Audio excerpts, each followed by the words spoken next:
Alhamdulillahilladzi arsalallahu bil huda wa dinil haqq liyudhhirahu 'ala dini kullihi wa kafa billahi shahida.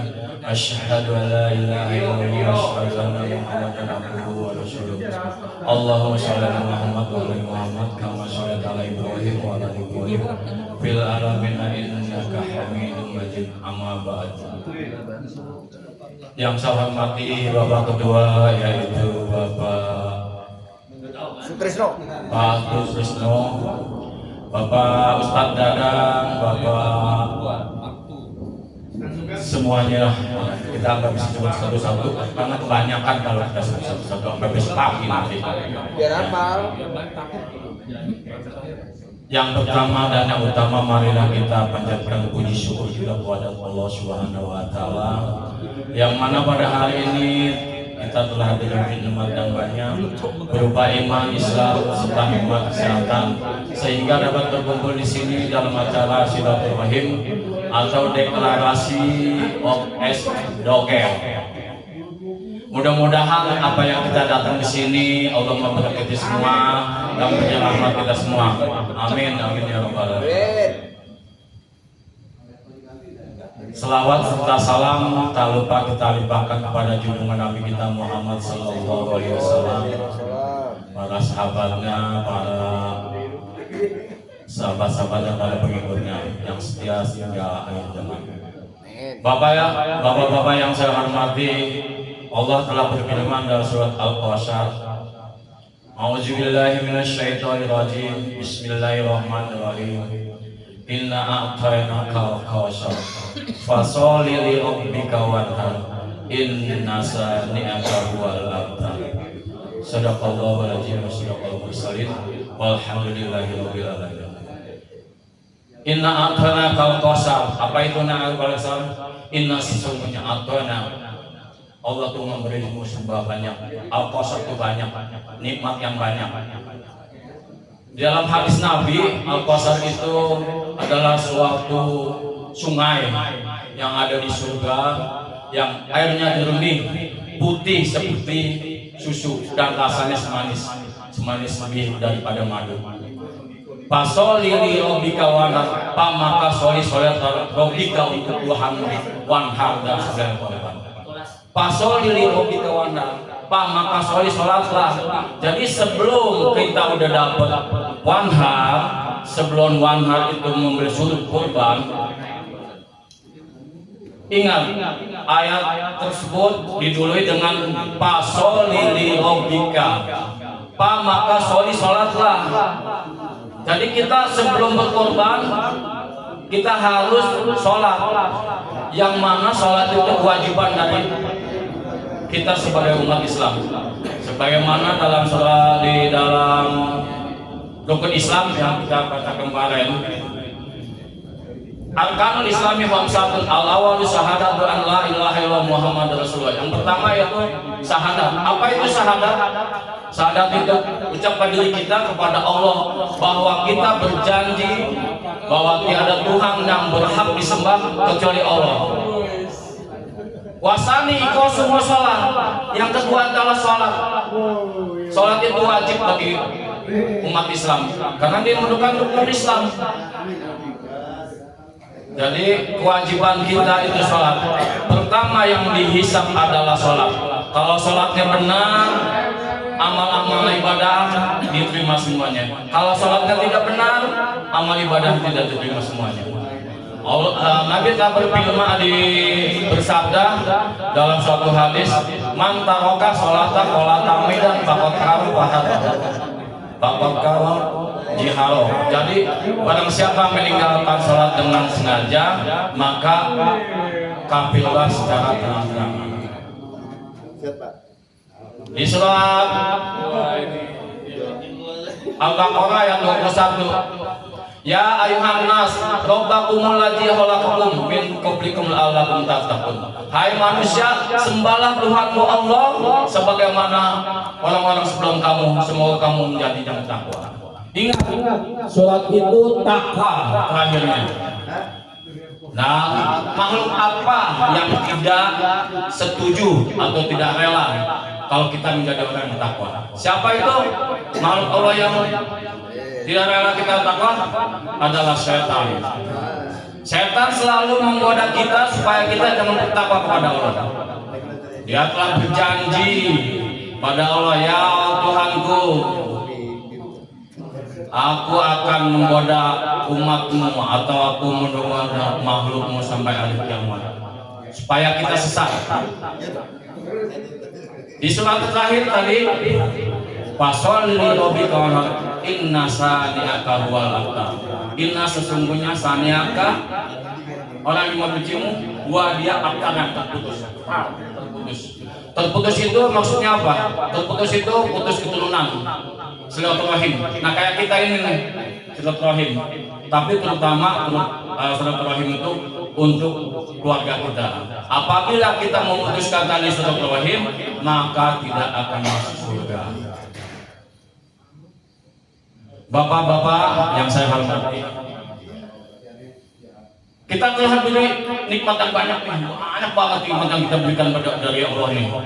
Lalu kita nggak berkurban. Nabi telah bersabda dalam hadisnya, barang siapa bercukupan lalu tidak berkurban, jangan dekati tempat ibadahku, kata Nabi. Nggak boleh kita dekati tempat ibadahnya, apalagi kita dekat-dekat ke dia. Kalau kita sudah bercukupan untuk berkurban. Nah kayak bapak-bapak ini sudah berkurban ini semuanya mungkin ya. Setiap tahun. Kalau nggak setiap tahunnya untuk satu kurban itu ya untuk keluarga boleh. Nggak harus satu orang satu, enggak. Satu kaum seekor kambing. Ya buat satu keluarga apa? Nggak susah. Misalnya kita satu korban satu orang juga satu keluarga boleh. Nabi aja satu ekor unta itu untuk umatnya. Jadi kalau misalnya kita udah ada bercukupan, ya kita harus berkorban. Harta yang kita dapatkan nanti akan dipertanggungjawabkan di hari kemudian. Hartanya dari mana, dibelanjakan kemana? Ingat yang kita punya miliki mobil, motor, apa itu kan pertanggungjawaban. Duitnya dari mana? Yang kita hasilkan, apa kita boleh ngesek-ngesek apa-apa gitu kan? Kita akan bertanggungjawabkan. Kalau dibelanjakan untuk yang benar, Allah akan bertanggung semuanya. Barang siapa yang dibelanjakan dengan sesuatu yang benar, dia akan ditambah. Surat seperti pohon yang ditanam lalu bertangkai 107 tangkai 370 dan berbuah 700. Itu kalau kita nanamnya benar, bukan kita tanam langsung kita sedekahkan lalu enggak juga. Ya harus kita tanam di tempat yang subur, kita jaga, kita pupukin, barulah berbuah bagus. Kalau kita tanam lalu kita masukin sedekah gitu, lalu kita berbuat enggak ketemu, ya harus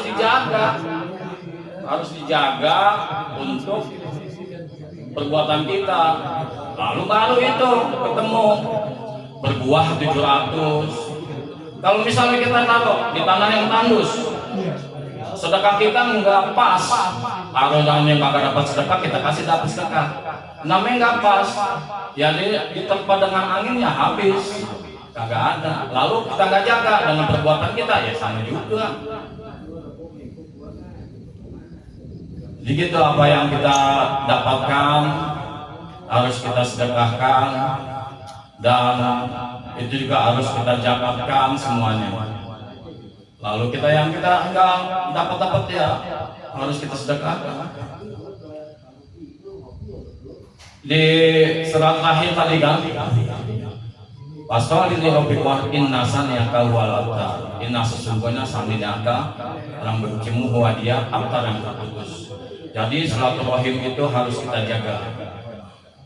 Siapa yang tidak menjaga silaturahim itu tidak akan masuk surga. Maksudnya apa? Lalu nih kita nih Kita mau masuk surga nih. Di surat itu, di surat Al-Qari'ah.